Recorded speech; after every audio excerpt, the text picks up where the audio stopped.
செல்லும் பாதையில் எல்லாம் யதார்த்த நிகழ்வுகள் அல்ல. வரிகளின் கோர்வையே வாக்கியம், வலிகளின் கோர்வையே வரலாறு. வாழ்வின் முடிவென்று ஏதுமில்லை.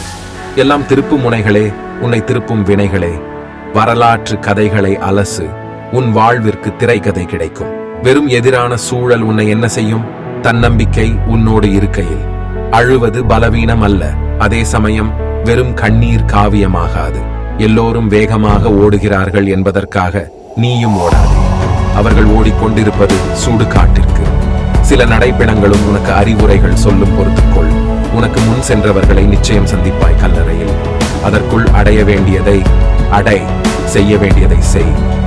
நீயாயிரு. போர்க்களம் உனக்காக காத்திருக்கையில் நிழலோடு.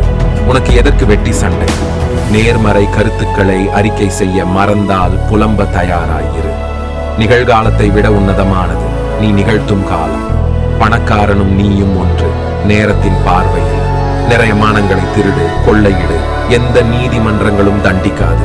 நீ ஏற்றிருப்பது மனதிற்கு பிடித்த பாதை. இதில் நீ அடைவதெல்லாம் ஆன்மாவிற்கு அடித்தளமாகும். நல்ல நினைவுகளை பதிவேற்றம் செய். எல்லோரையும் மன்னி, ஆனால் எதையும் மறக்காதே. அதுவே அமைதிக்கான வழி. சொற்பொழிவு வார்த்தைகள் உதிர்வது நாவினால் அல்ல, கேட்கும் காதினால். மற்றவர்களை பாவம் பார்ப்பதே மிகப்பெரிய பாவம். எல்லா உயிர்களையும் உறவுகளையும் நேசி, ஆனால் எதற்கும் அடிமையாகாதே. நாளை நிச்சயம் வெல்வாய் என்பது வெற்று வார்த்தை அல்ல, மனதிற்கான நங்கூரம். உன் எல்லை யாதென தெளிவடை. ஆதவனே, ஆனாலும் என் திசைக்கும் வெளிச்சம் தர இயலாது.